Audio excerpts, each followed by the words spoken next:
Summer is officially here, and I wanted to encourage you that if you have not yet booked your first introductory coaching call, now is a great time. These coaching sessions are for anyone that is either wanting to start something, even if you are not sure exactly what it looks like, or if you have started something, but you're just feeling stuck and you need some help restarting those ideas and dreaming big again.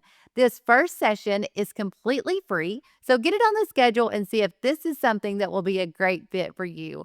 Let me help you make this the year that you live in faith over fear.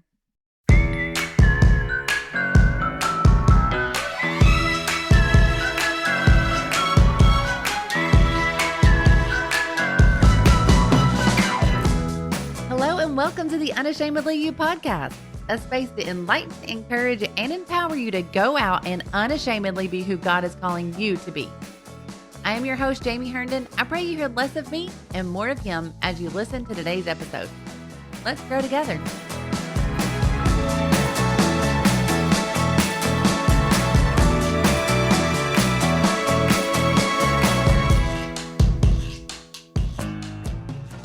This week, we are doing something a little different. We're going to change some things up and do a special replay of episode 13 featuring Chelsea Fedrick. Chelsea is an evangelist wife with an incredible testimony of how God miraculously reached into her life and transformed her. She is an inspiration to so many, and I know that you are going to be blessed by hearing her story.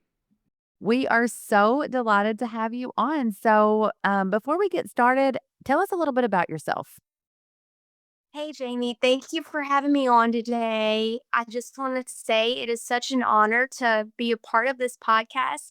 It's something that I enjoy listening to weekly on my spare time. I'm 25 years old. I'm evangelized full time with my husband, Cody Fedrick. We based out of Sebastopol, Mississippi. Our pastor is Mark Copeland. In our spare time, we really enjoy coffee shops, exploring, but most of all, we enjoy what we do, and that's evangelize and revival and seeing people's lives changed. That is so amazing. And everywhere that I am hearing that you guys are going, you definitely are changing lives. And that's one of the reasons that we have you on the podcast is because your story is so amazing. When you were telling me different parts of your story, honestly, I couldn't believe it. There's no way that your story could come from anything other than God and His hand on your life. So you're traveling now, you're an evangelistic team with your husband, but it hasn't always been like this. So tell us how you got to this point and tell us, a little bit about your background before you become an evangelist wife and traveling all over the country. Well, a little over 5 years ago, I didn't know God like I know Him today. I called myself a Christian. I went to church on the special holidays, Christmas, Easter, but the way I was living my life, it didn't say to others that I was a Christian. Early 2017, I decided I wanted to try live life on my own. I was 20 years old. I wanted to get roommates. I just wanted to be an adult. I felt like I was ready, despite what my parents thought. I was determined that it was all going to work out. And so I moved to Hattiesburg, Mississippi. I start online courses for college. I get a part time job at the local gym. But throughout all of that, what I really wanted to be doing was modeling. That was always my passion, my dream, and how I wanted my life to unfold. A couple months go by and that starts working out for me. I had done several shoots in the South and I got connected with a company, a cosmetic company that was going to be shooting a commercial in New Orleans and it was to be aired in Thailand. I get ready to go to that and I felt like I had hit big time when we got there. They had the makeup artist, the camera crew, they had clothes for me to wear. I was getting paid. It was, I would say, my first big gig. And so I get done doing that and I decide I'm ready to go full time with modeling and just taking that career on. But I couldn't afford it living where I was living and trying to do a job and school. So I moved back in with my mom. And during this time, everything seemed like it was going good. I had friends. I got to do pretty much whatever I wanted to do.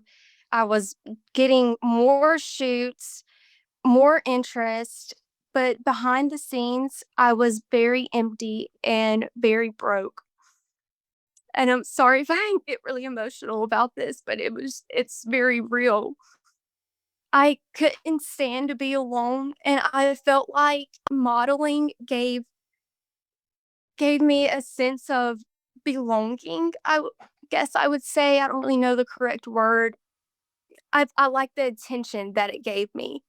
I guess. People would say, "Oh, you look so beautiful." Anytime I would post something new, it would get several comments, hundreds and hundreds of likes, and I got addicted to social media and posting and just putting on an air that just wasn't real. It was honestly, it was fake, it wasn't me, and even on that shoot that we did for the cosmetic commercial, I remember after I got my makeup done, looking in the mirror at what the artist had done to my face, and I felt sad for a moment because I said, "This doesn't look like me at all."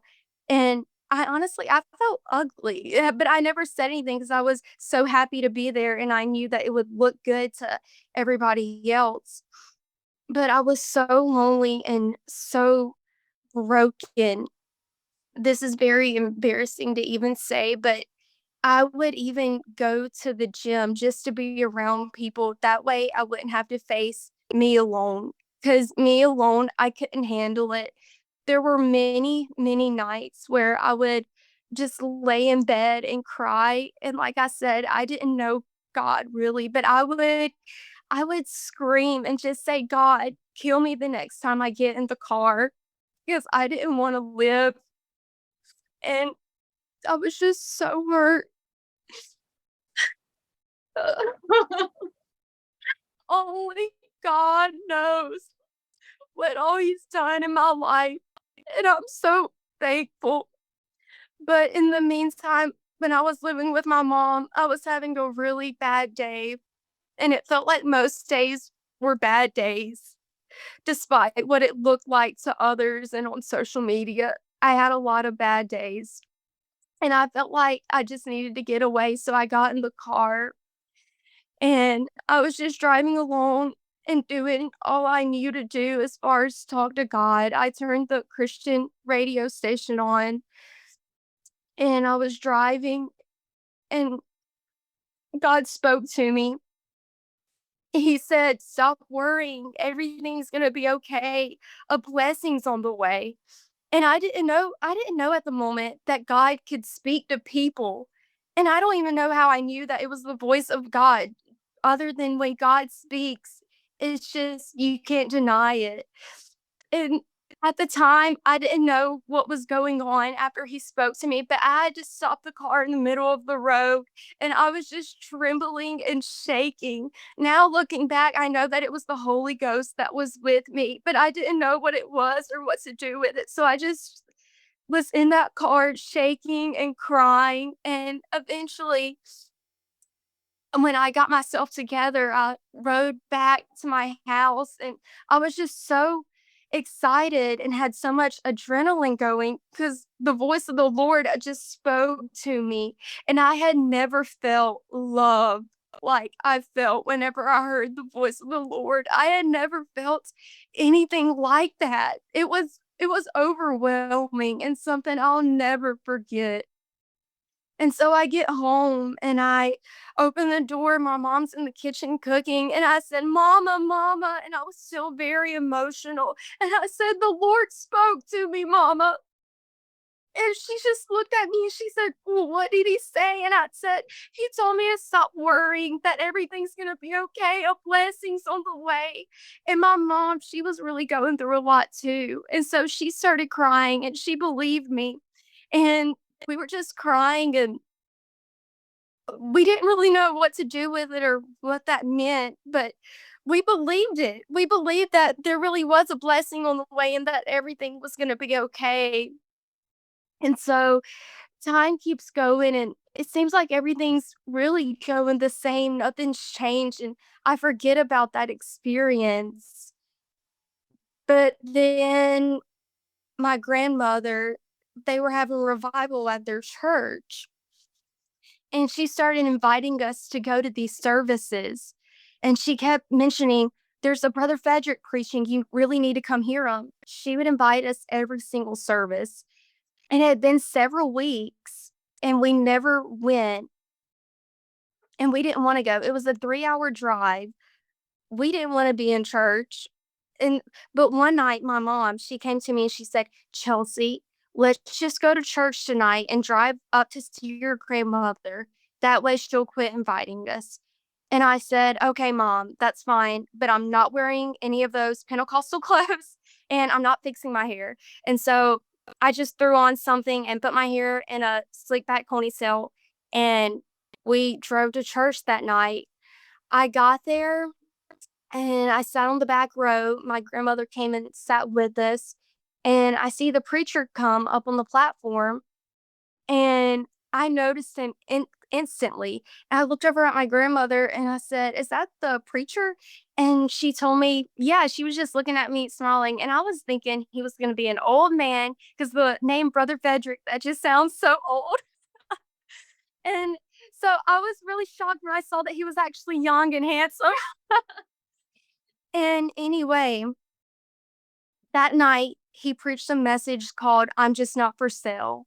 And it was a word straight from God, straight to me. There was things said in that service that only God knew that was going on in my life and how I felt, because I wasn't open with anyone about the things that I dealt with or what really went on in my life.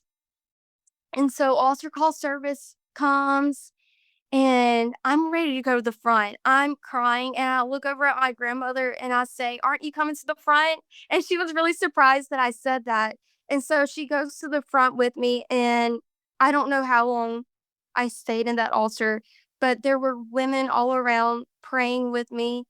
And Brother Frederick, he was sitting on the altar, and he never left the front of me while I was praying. He never left me alone until I received the Holy Ghost. And that was the greatest feeling in the world. And it was so real. I didn't know before then that the Holy Ghost was real and people actually spoke in other tongues. I kind of thought all of that was very crazy, but then it happened to me. And so that service ends, and a cadet comes and gets me and tells me that the evangelist wants to meet me. I got very excited and I went to the back to the office. It was very brief. I got his name and he got mine, and he told me about his home church. And I found out that that was only 20 minutes away from where I was living. And we had drove 3 hours of that service. So that was a big deal. Afterwards, I go home that night and I am just overwhelmed with joy and happiness. I can't believe that I have the Holy Ghost. So me and my mom go back another night to revival. And after that night, we go back home and I start doing Bible studies later in the week with Brother Frederick. He's teaching me simple things about holiness, oneness, and he gets me connected with my now home church in Sebastopol, Mississippi, with our pastor Mark Copeland. And I go there for a full year, and then I end up being married to an evangelist. So God did all of that in a year. There's a lot of in between, but He filled me with the Holy Ghost, and almost exactly a year later, I became an evangelist wife. And I just owe so much to my pastor and his family during that time. They taught me so much about living for God. And my pastor to me is just the greatest teacher. His teaching really helped me grow and develop so much. Wow. This is a story that only God could write. And it's so amazing. You have me in tears. I'm sure listeners that you guys are in tears as well. Such a powerful, powerful testimony. But one thing that I think of whenever I hear your testimony and you telling it is the power that God really has. He really has the power to change a situation, completely turn someone completely around. He has the power to remove you out of places that you've got yourself in and that you've been raised in and put you in a different environment. He can change environments. He can change your mindset. He really is that powerful. Within 1 year's time, you go from a modeling career and feeling alone, not even knowing God, to being full of the Holy Ghost, an evangelist wife, traveling the country. It's a story only God can do. And it's a testament of how powerful he really is. You had talked about, your modeling career and living a glamorous life and the things on social media and Instagram. I would like for you to touch on that a little bit more because there may be someone that's listening that is living for that exact moment. They're living for those likes, they're living for those photos, they're living for the way that those comments, the way people make them feel by having those. And we know that that's a void that is there. If you're searching and you're posting for the comment and you're searching and you're posting for the likes, that there's a void there. There's something that is needing to be fulfilled in your life, and you are talking about you had that void and you were living for those moments on Instagram and you were living for those likes and those comments. So, if you will kind of expound a little bit on maybe something that would help someone, even someone with the Holy Ghost or someone that's listening to this that's struggling with that today, like something that you could say that may would help them. I would say all of that looks so beautiful from the outside. If you could ever just see that person on the inside, how broken they are. Because, like I mentioned, everything about my life seemed very beautiful. I had beautiful friends. We had a lot of fun. I had the modeling going on. I had what seemed like everything to this world, but it was just full of emptiness. Empty glamour is all it was. And to me, living life for God is the most glamorous thing I've ever done. And I wouldn't trade it for anything. The joy and the peace that I have from the Holy Ghost is something that can't be replaced. That's so good and so true that there's such a void there that God is trying to fulfill. So whenever you came to God and you had this glamorous life, you had all these friends, but you had started going to church, what did you do with your previous life? What did you do with all of those beautiful friends you were talking about? So after I got the Holy Ghost, I was so happy and excited. But at the same time, I was very worried about what my friends would think or what they might have to say about it. But I remember that word that God had spoken to me in the car that day. And I believe that that blessing on the way was what happened to me, was Him filling me with the Holy Ghost and changing my life. So, not knowing if my friends would believe it and being scared of being talked out of it, I'm not saying this is for everyone, but for me personally, I had to cut people out of my life. And that was very hard to do, but I was so scared of being talked out of it and feeling the pressure and influence of everyone else that I knew for me to actually make it and do what God was calling me to do, that I had to leave a lot of stuff behind. I got completely off of social media. I deleted every account that I had. I deleted Snapchat, Instagram, Facebook, anything I had that had communication with my past because I knew the way I was very vulnerable and if I would have kept those friends, I don't think I could have made it. I feel like that I would have been talked out of it and pressured into going back to my old life. So, I break off those connections and like I said, that was very hard. But I knew it was what I had to do. What about the modeling contracts that you had?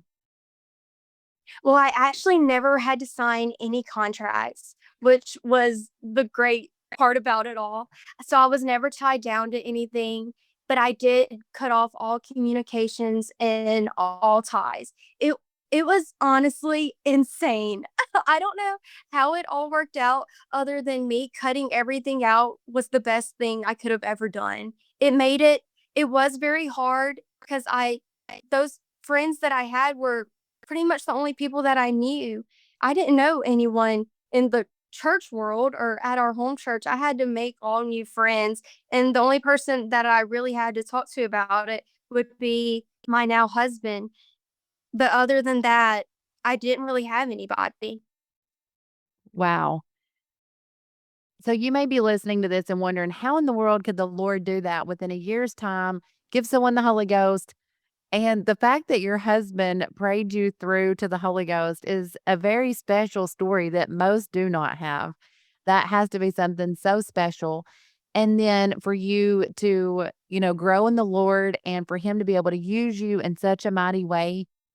But the reason why is because you completely surrendered your will to his. You gave everything up. Most people would say, "This is my job. It's how I make money. It's the only people that I've ever known." I know that you probably had to give up family because you didn't have a lot of family that were in church. As far as I know, it's your grandmother. So you had to give up and walk away from family members, from friends, from everything that you ever knew to follow the Lord. But he has turned around and given you so many blessings and so much more that most people, especially your age or this new in their faith, are not experiencing. And you're able to experience those things because completely surrendered. It's such an amazing story and so inspiring. So, you and your husband now are evangelists and you travel the nation preaching and hosting revivals. Tell us a little bit about your ministry together and some things that you've seen God do. Well, we've been so blessed to see God fill people with the Holy Ghost everywhere we go. We are seeing long altar calls. Just this past week in Beaufort, Georgia, we did a Friday night youth service, and there were young people in the altars until early that morning, praying, seeking God, waiting out in the Spirit. And just one story that I thought of that was so neat.